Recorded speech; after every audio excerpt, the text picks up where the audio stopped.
Isang mapagpalang gabi po sa bawat isa atin mga kapatid at mga kaibigan na patuloy na nakikinig, nagbabasa at nag-aral ng salita ng Diyos. Lagi po nating tandaan na sinabi ng ating Panginoong Hesus, bagkus na lalong mapapalad ang nakikinig ng salita ng Diyos at ito'y ginaganap. Sa oras nito ating pong pag-aralan ang topic na pinamagatang kaalaman, unawa at karunungan. Mga katanungan, ano nga ba ang kaalaman o knowledge? Ano nga ba ang unawa o understanding? At ano nga ba ang karunungan o wisdom? Ano-ano ang pagkakaiba ng tatlong ito? Sa aklat ng Kolosas, Kabanata 1, talatang 7 at 9. Ayon sa inyong natutuhan kay Epaphras na aming minamahal na kasamang lingkod, na isang tapat na ministro ni Kristo sa ganang atin, na siya rin namang sa amin ay nagbalita ng inyong pag-ibig sa Espiritu. Dahil dito'y kami naman mula ng araw na aming marinig ito, ay hindi kami nagsisitikil ng papananalangin at ng paghingi na patungkol sa inyo, upang kayo'y puspusin ng kaalaman ng kaniyang kalooban sa buong karunungan at pagkaunawa ayon sa Espiritu. Ito ang sulat ni Apostol Pablo para sa mga mananampalatayang Kristiyano na taga-Kolosas, at di lamang sila, kundi maging sa atin na nananalig ng totoo at lubos na umiibig sa Espiritu na si Jesucristo. Kanyang hiling at dalangin sa Diyos para sa mga tumanggap ng Ebanghelyo ni Kristo ay ang mga ito ay mapuspos ng kaalaman ng kanyang kalooban sa buong karunungan at pagkaunawa ayon sa Espiritu. Aralin natin ang unang katanungan. Ano nga ba ang kaalaman o knowledge? Sa aklat ng Kawikaan, Kabanata 1, talatang 7, itinuturo ng banal na kasulatan na ang takot sa Panginoon ay pasimula ng kaalaman. Ang takot sa Panginoon ay pasimula ng kaalaman, ngunit ang mangmang ay humahamak sa karunungan at turo. The fear of the Lord is the beginning of knowledge, but the fools despise wisdom and instruction. Sapagkat ako'y tumawag at kayo'y tumanggi, aking iniunat ang aking kamay at walang makinig, kundi inyong inuwi sa wala ang bukong payo, at hindi ninyo inibig ang aking saway. Ako naman ay tatawa sa kaarawan ng inyong kasakunaan.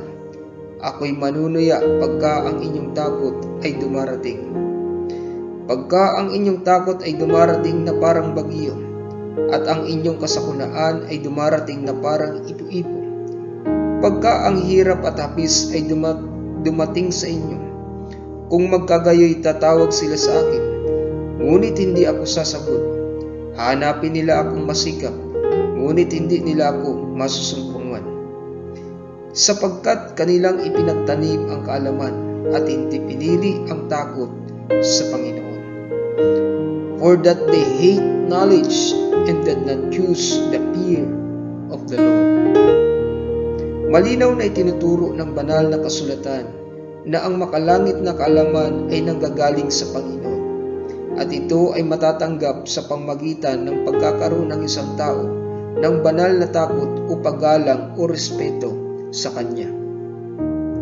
Huwag nating kakamuhian ang kaalaman mula sa Panginoon sa pamamagitan ng Kanyang salita at mga payo mula sa banal na kasulatan, kundi ito ay lubusan nating tanggapin para masunod natin ang Kanyang buong kalooban. Ang pangako ng Panginoon sa mga umiibig sa kaalaman na mula sa Kanya, ngunit ang nakikinig sa akin ay tatahang tiwasay at tatahimik na walang takot sa kasamaan. Sino mang umiibig ng kasawayan ay umiibig ng kaalaman, ngunit siyang nagtatanim sa kasawayan ay hangal.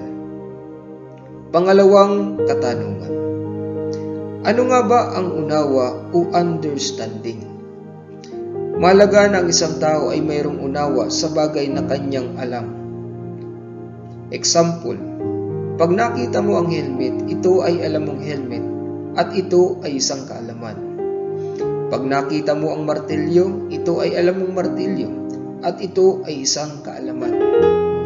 Pag nakita mo ang microphone, ito ay alam mong microphone at ito ay isang kaalaman. Ito ay alam mo na helmet, martilyo at microphone. At ano ang unawa? Ang unawa sa mga bagay nito ay naunawaan mo ang purpose o layunin kung bakit ito ginawa. Ang helmet ay ginawa para pang-protekta sa ulo ng mga taong nagmumotor. Ang martilyo ay ginawa para pangpukpok ng pako o ano paman. Ang microphone ay ginawa para mapalakas ang boses ng isang taong nagsasalita. Sa usapin patungkol sa banal na kasulatan. Example, sa topic na salvation. Alam mo at nalalaman mo na kailangan ng isang tao ang kaligtasan.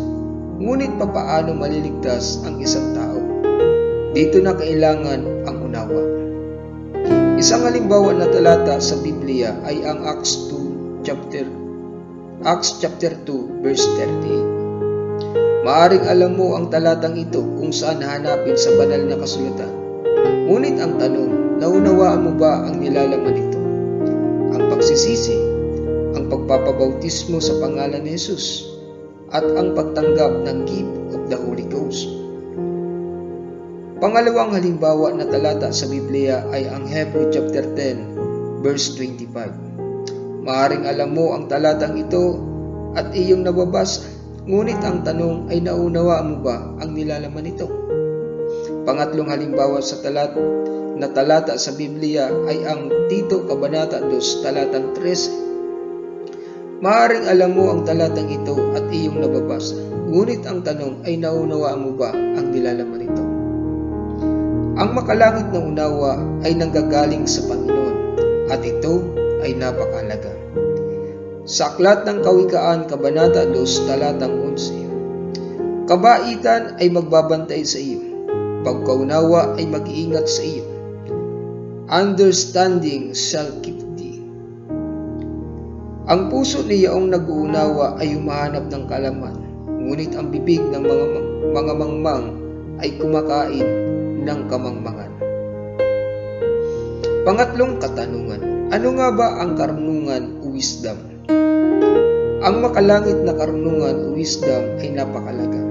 Ito ay nakikita sa paggawa, pagsasalita at pagpapasya ng isang tao sa kung ano ang kanyang nalalaman at naunawaan sa isang bagay. Ang halimbawa natin kanina ay ang helmet, martilyo at microphone. Ang tatlong ito ay alam natin, ito ay helmet, martilyo at microphone. At bawat isa ay naunawaan natin ang purpose kung bakit ginawa ang mga ito. Ang karunungan ay may sakasagawa kung ang mga ito ay gagamiting tama sa kani-kanilang purpose o layunin kung bakit ang mga ito ginawa. Ang helmet ay ilagay sa ulo ng maayos at huwag sa siko kung nagpapatakbo ng motorsiklo. Ang martilyo ay huwag gagawing panglagarin kundi gamitin sa purpose nito. At ang microphone ay huwag gagawing pangpukpok kundi gamitin sa purpose nito. Sa spiritual na usapin, kung alam mo at naunawaan mo ang topic patungkol sa pananampalataya, ipamuhay mo ito. Manalig ka sa Diyos, kalakip ang tiwala, pag-asa, pagtatalaga at panghawakan ang kanyang pangako. Kung alam mo at naunawaan ang topic patungkol sa pagsisisi, isagawa mo ito, iyong talikuran ang lahat ng uri ng anyo ng kasalanan para sa ikaluluwalhati ng Diyos. Kung alam mo at naunawaan ang topic patungkol sa bautismo, isagawa mo ito. Magpabautismo ka sa pangalan ni Jesus bilang pagganap ng katwiran at kalooban ng Diyos. Kung alam mo at naunawaan ang topic patungkol sa pagkakatipon, palagan mo ito at italaga ang iyong sarili sa gawain ng Panginoon. Kung alam mo at naunawaan mo ang topic patungkol sa kalagahan ng pananalangin, ipamuhay mo ito na lagi kang makipag-ugnayan sa Diyos sa pamamagitan ng pagdaing na may pagpapasalamat. Anumang bagay na alam mo at naunawaan mo, ipamuhay mo ito sa pamamagitan ng paggawa, pagsasalita at pagpapasya, at ito ang karunungan. Itinuro ng Panginoong Hesus, kaya't ang bawat dumirinig ng aking mga salitang ito at ginaganap ay matutulad sa isang taong matalino na itinayo ang kanyang bahay sa ibabaw ng bato. Ang pagtuturong ito nawa po ay nakatulong sa inyo sa inyong pag-aaral, pagsasaliksik at pagganap ng utos ni Kristo. Pagpalain po tayo ng ating Panginoong Hesus, ang Diyos na makapangyarihan sa lahat, tapat sa kanyang mga pangako at tanging ating pag-asa. God bless us all in Jesus' name. Amen.